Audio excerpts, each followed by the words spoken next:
Hello there, MegaMogwai here, and I got another MTG video for you guys today. And today we're gonna play some best of one ranked. Oh my god, it's been a while. I know. I've been playing a lot of best of three. I've been showcasing a lot of tournament decks as well. So today we're gonna switch it up quite a bit, as not only we are changing from the regular format, but we're also showcasing a homebrew. I built this deck from scratch, and it's a pretty fun one at that. It's basically built around a bunch of health gain synergies revolving around Ajani's Pridemate and Bloodthirsty Airless. These are our two engines, our two win conditions, if you want to label them that. And we have a bunch of support to enable them to grow really fast and become an absolute threat if left unchecked. We have an early game comprised of lifelinkers such as Healer's Hawk, Vampire of the Dire Moon, and Hushbringer. They either have Flying or Death Touch, which makes blocking them less likely, and thus easier for us to buff these two early on in the match. We also have Dawn of Hope as a one-off for random control decks that we may run into. We have two copies of Sorin Thirst for a little bit of an early game removal tool that can also trigger our engines, and two copies of D-Spark, which I'm a huge advocate for in any sort of Orzhov-based build. And what I mean by Orzhov-based is not only Orzhov, but also Abzan, Esper, Mardu, whatever. If you're playing black and white in your deck, you should be playing, in my opinion, considering your main deck and your sideboard, a full set of D-Sparks, because this removal is extremely useful in this metagame. I'm going to do you a little bit of a favor. I'm going to talk a little bit about some really good cards that this answers for 2 mana. Wilderness Reclamation, alright? Nightpack Ambusher, Nissa, Fires of Invention. Any of the threats from Fire's Jeskai decks, Cavalier of Flame, Cavalier of Gales, motherfucking Kenrith. We destroy Corvold. We get rid of Wicked Wolf without having to worry about the food tokens. And I could go on and on and on. Against aggro decks, even. Yes, against aggro decks, this is good, because against Gruul, we just answer the questing beast, but mainly we use this to get rid of Embercleave, which is their main win condition, and every aggro deck under the sun that plays red is running as a 4 of. Like I said, I could just go on and on about this card. There is so much to target with this that it is worth it to run it in the main deck, and even worth it to run in a best of one deck. The most popular deck that we're going to be encountering in this format is going to be the Rakdos Aggro Knights, and they run a full set of Embercleave. So even in that matchup, this card really does put in the work, and it finds a target. And it does find a target for a very cheap cost at 2 mana. We have a deck that is mainly aimed to counter the top tier deck, which is why we're playing something bizarre like this that revolves around life gain, as we can go toe-to-toe pace-wise, tempo-wise, against the deck like that, while also healing our life in the process, and thus overwhelming them. That way, we have Oath of Kaya, obviously, as a 3 of, alongside Murderous Rider for flexible removal. And then our top end is at 4 mana, which is quite low considering other decks, as we have 2 Ajani, Strength of the Pride, and I can't pronounce these names right. Ajani, Strength of the Pride, there we go. And 3 copies of Sorin, the Vengeful Bloodlord, and the worst voice actor in MTG Arena. I am sorry, I hate this guy's lines. But Sorin is actually really good in this deck, as we use him mainly to resurrect either Ajani or Bloodthirsty, and then get some lifelink pings that will also boost them as well. So that's the deck list right there. It's aimed for best of one ranked. Very fun to play. Pretty straightforward in a way, but I got some nice games for you guys today, as I did record a live session with this.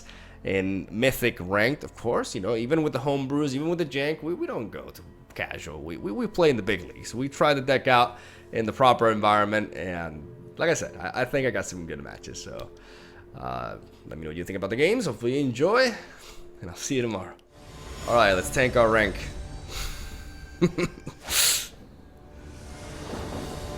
Dock our wood. For the opposite to happen. Why not? Man, that Castle Lockwind in my hand feels a little bit bad. I'm not a big fan of this hand. I think we can do better.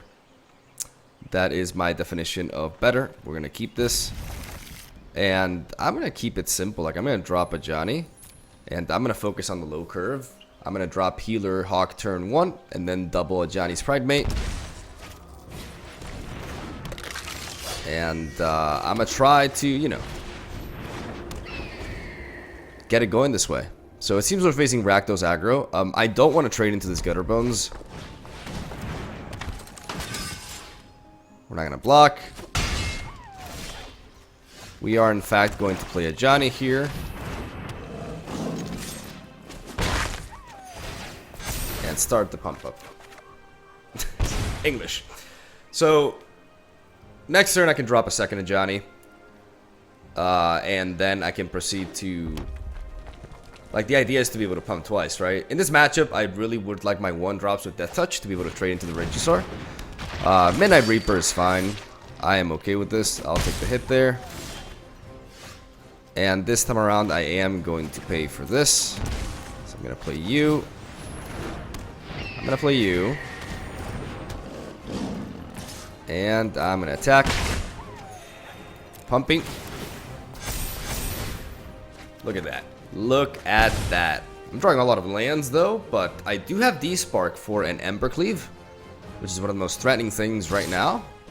He does attack here, which means he 100% has an Embercleave. If he has an Embercleave and he gives it to this, that's 8 damage, 10 damage, 12 damage. I still do survive. And if he does do this, next turn I hit him for 9.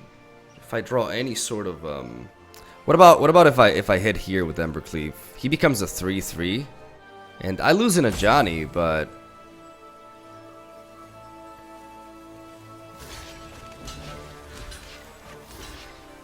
if he Embercleaves here, he gives us 3/3, which means he can trade into this, but then this one kills him.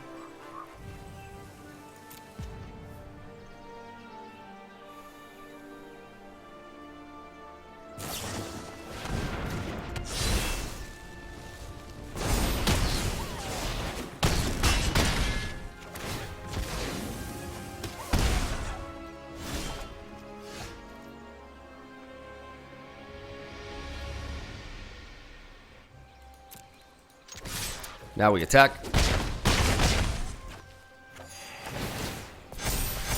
We go up to 6. We're going to drop the Castle Lockwind here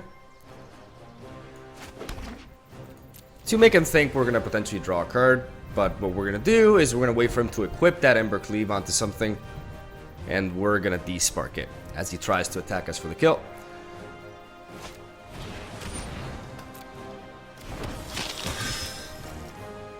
Of course, if he does attempt to do this,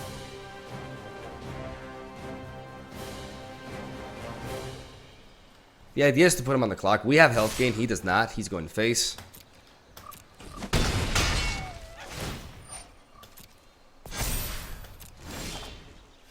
That's beautiful.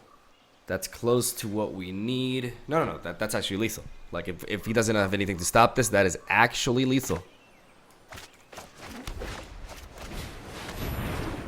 Whoo! Oh! Oh, nice. Hey! Who's gonna take his rank, boy? Not me. Oh, nice.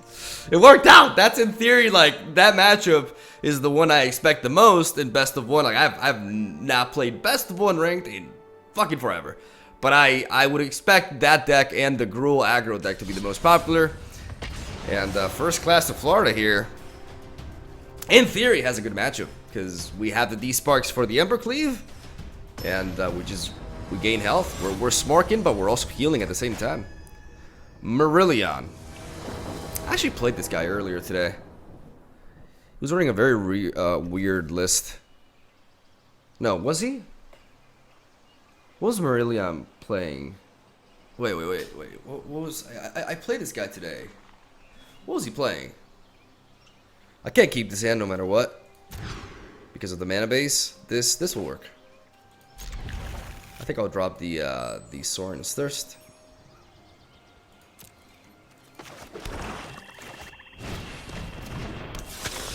What was Marillion playing? Esper stacks, right? Like this really greedy list. Yeah, this super greedy list. I'm gonna drop you. Because we're gonna try to hunt him down. Yeah, he was playing this Esper stacks, but with Nicol Bolas Dragon God, because he had this 3 mana. Yeah. All right, we're gonna do this. This puts Ajani out of Oath of Kaya range, which is vital, absolutely vital. And next turn, I can drop the Bloodthirsty Airless, though it depends, because he could be building up for a board wipe.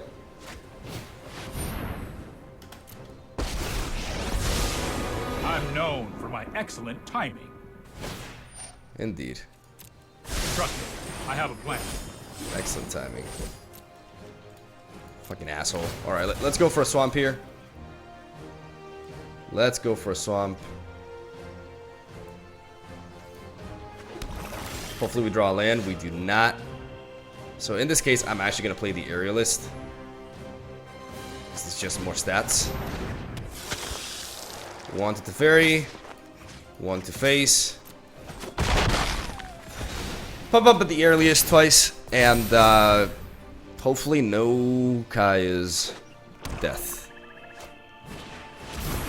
That's indeed Kaya's death. For every time. That's rough. Oh, shit, we had a really good opening, man, but we ran out of steam. I'm gonna play this. And I should have played the Hushbringer, because if I do draw a land, like I need to start pumping this up anyways. I don't know.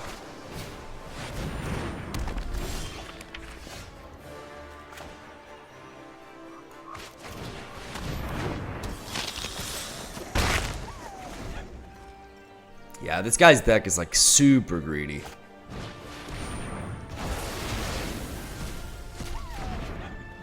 My balls. we got destroyed. We got destroyed. And his deck is not even that good, but it just goes to show how weak we are to control, because unlike Rakdos, we do lack a little bit of we do lack proper card draw, honestly. And we don't have the pressure that Rakdos does. So against a control deck like that, I say that's a bad one because, I mean, it's a fun one, I guess. He's having fun with it, but it's definitely not nearly as competitive as other variants because he's running like 5 colors and he has like crazy stuff like Dragon God. But it seems we really can't beat that. I am most definitely going to be keeping this, though. I mean, to be fair, we got mana screwed. Maybe that is winnable. Yeah, it was a good opening, man. But then I needed to continue to curve route.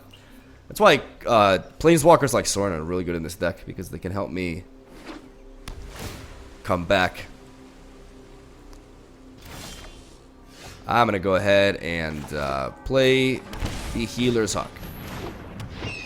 Because it's more likely the Healer's Hawk connects than Ajani's Pride Mate. What is this? What are you thinking about? What you doing? What you doing, boy?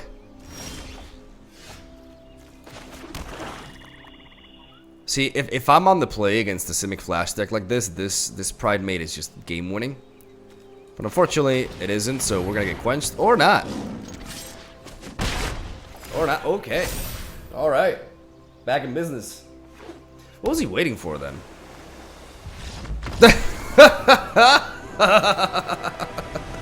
If it's a Flash deck and like I develop this board, that's all I need to win.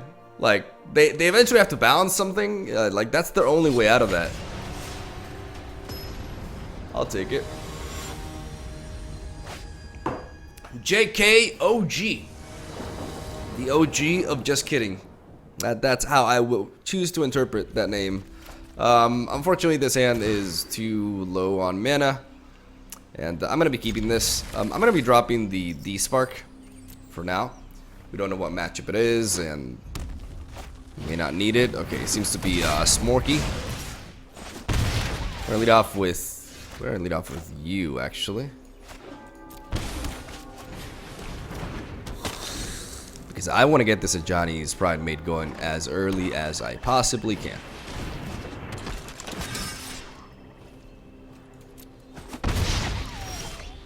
And again, if I can do this.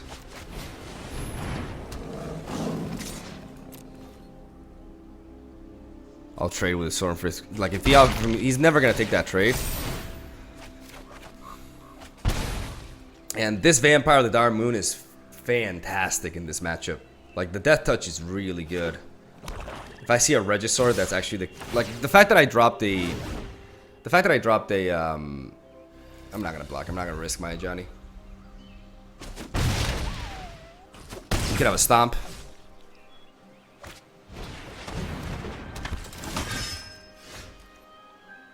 Okay, so this is actually pretty good.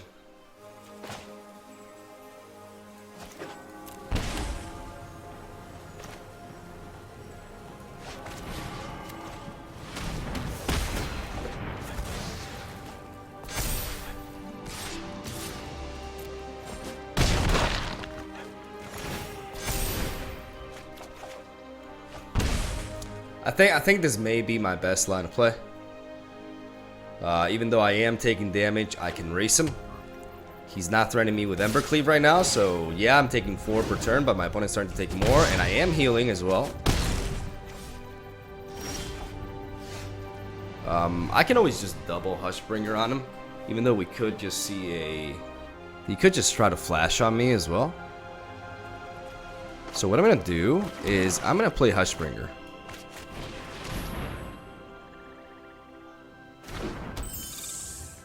Because what Hushbringer will do is it will stop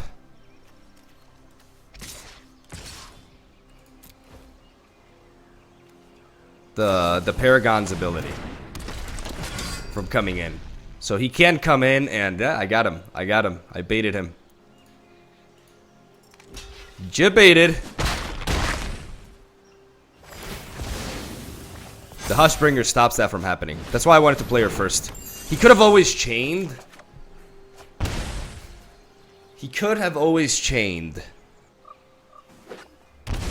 Embercleave. Embercleave's happening. Alright, so if Embercleave happens... and I tap with these two... Okay, so if I do this, he plays Embercleave, which costs him 4 mana onto this. He gives it a 4/4. He hits me for 4. I go down to 4 health. Then he has to kill me with Embercleave this turn. Like, he has to. So I take 4 damage. I go down to 4. Then I'm going to take another 4 damage, but then I heal 1. What if I do it this way? No, if I do it this way, he kills me in 1 shot, and then he deals that to me, but he still dies. I think it's just safer to do it this way. It's just safer.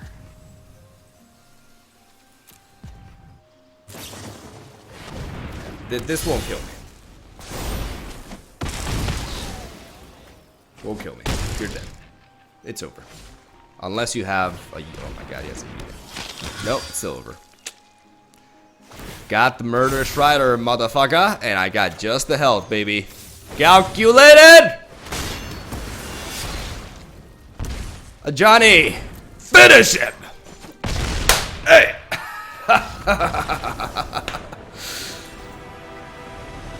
Gotcha, bitch! Oh, nice. Nice. I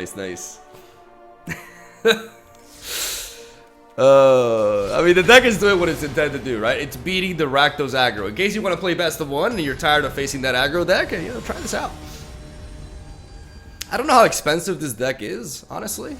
But I know I run a lot of uncommons. I mean, I do have, you know, Oath of Kaya and then Ajani. But you can argue that Ajani's not even that of an important component. I'm gonna keep this, even though this double castle Lockwayne is pretty unfortunate. But I can, you know, it's a bit delayed, but I can just do this. And follow it up with an Aerialist. Because he won't want to block this, right? So that's what we're gonna do. I should have probably... No, this is fine. I can kill that next turn. I don't fear a turn 4 play. It's a turn 5 play. Like, that's when Nissa happens. That's the scary stuff. So I can Oath of Kaya him this turn. Or next turn. And even though I would love to just play Ajani and set up another 2-drop Ajani, like, but I don't know if I can play around with that. Karn, the Great Creator.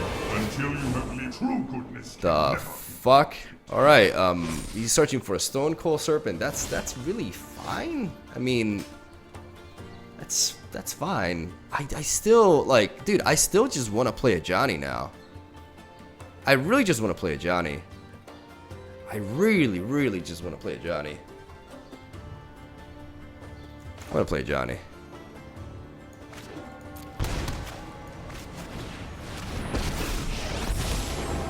I am proud of all those who stand up to evil. True friends always stand by your side.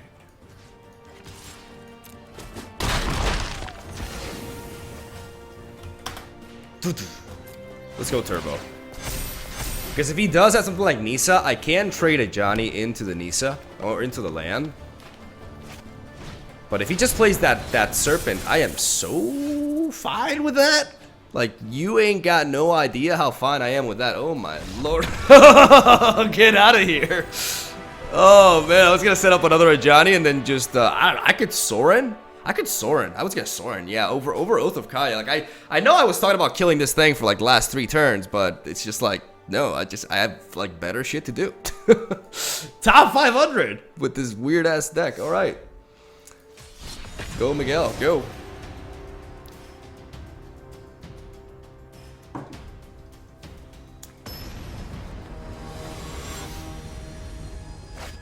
All right, Metoxy.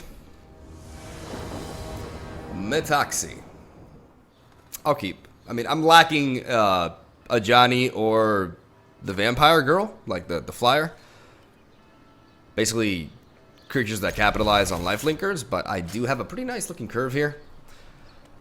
Just a lot of like really low cost units that can potentially, you know, overwhelm my opponent if I just need to, you know, start top decking into my other stuff. Easy, right? This hand could definitely be better, but it could also be worse. I'm going to play Healer's Hawk. If I have these two in my opening hand, I always prioritize the Healer's Hawk. It has more of a chance of actually connecting. I'm going to go ahead and attempt to play a Hushbringer. Let's see, this is like mono blue tempo? What is this?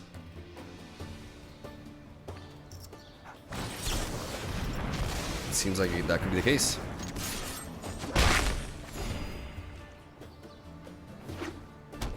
Is it Flash? How do we deal with it? Is it Flash? We basically have to get under them, obviously, but we also have to we're gonna attack first. We're gonna play use scout for the quench. No quench. We go in then. Unfortunately, our presence here is not really significant at all. I want to drop Castle Lockway next turn, I think, because I want to be able to potentially draw. And I'm going to prioritize that over dropping a Healer's Hawk here. I'm going to attack with these. Keep Murderous Rider at instant speed. We could see a Cutthroat. Just keep healing, and like I said, I want to keep this mana open for this. Okay.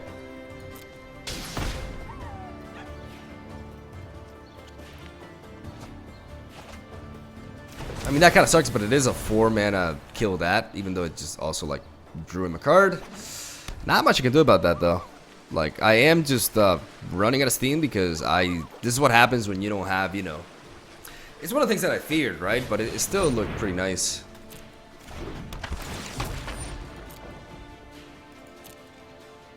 I can always try to... Well, I can force stuff out of him. I'm not going to resort to Murderous Rider just yet. That's nice. That's more like it.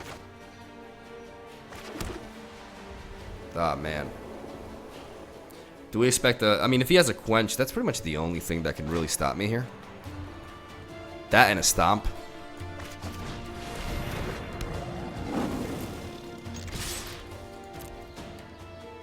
If he wants to trade the Vampire with this, I am fine with that.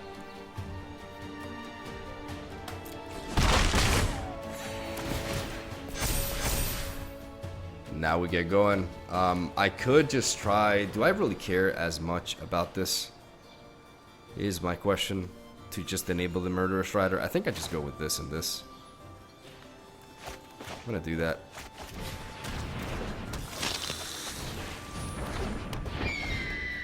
I mean, he can always bounce my Ajani, but the more lifelinkers I have on the board, like, I'm just... Obviously, he could have a board wipe, like a flame sweep, but these Izzet flash decks don't tend to run those sorts of cards.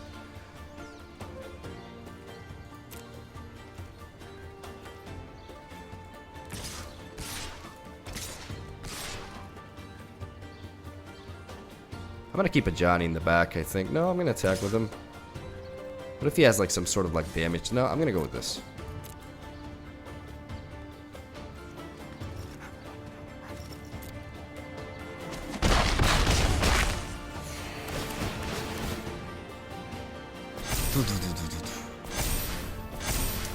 Thick boy Ajani.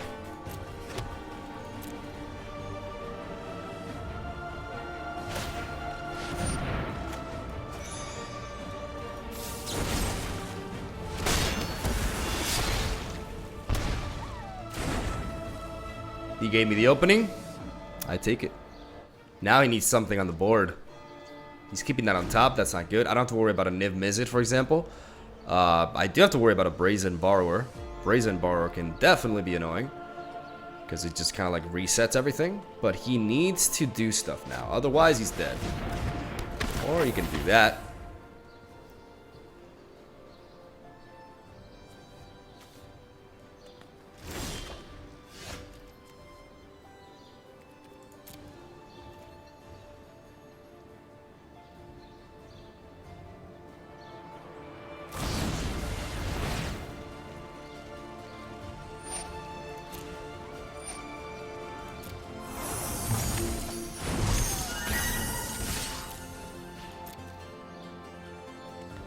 That sucks. I cry every time.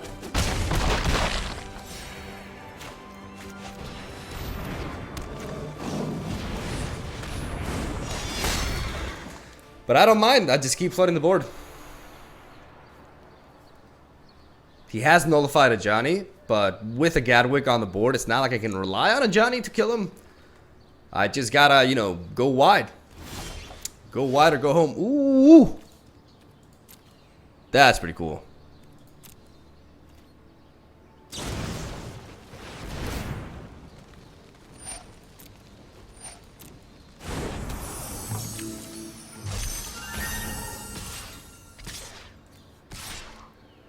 I could attack with this, but I don't see a reason to do that right now. He's gonna be forced to block into this Healer's Hawk. He's being really pressured right now. I mean, the reason to attack with Murderous Rider is to pump up Ajani, but we already know that at this point, because of stuff like Brazen Borrower, we don't really, yeah.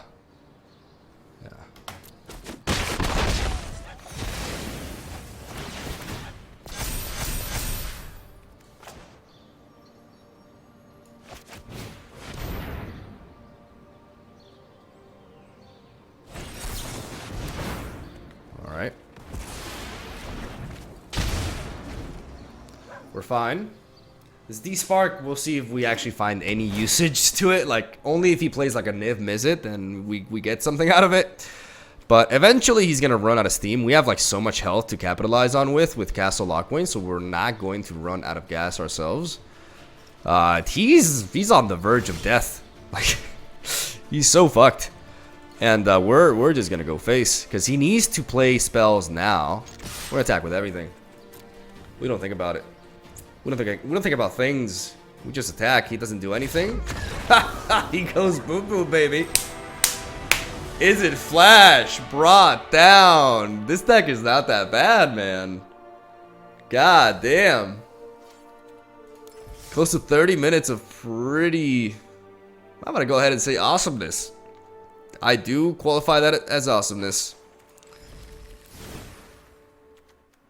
We lost like one game, right? Or I don't know. My memory may be a bit iffy, but I remember I lost against the. I've been recording all day, so. But I remember I did lose against the control deck, like the Esper stacks deck, but with like 5 colors, and yeah, we got pretty wrecked there. But we did miss lands. Still don't know how I feel about Sorin's Thirst, to be fair, but really happy about the D-Spark, though. D-Spark definitely puts in the work. It's just a good card in this metagame.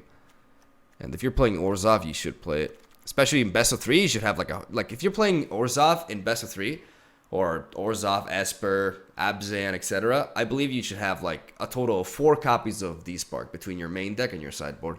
It's that good. Fun stuff. Hopefully you guys enjoy the games. Have a soul day. Thank you for watching. Stay tuned for daily MTG content from your favorite or second favorite fake Brazilian card boy. I'll see you tomorrow.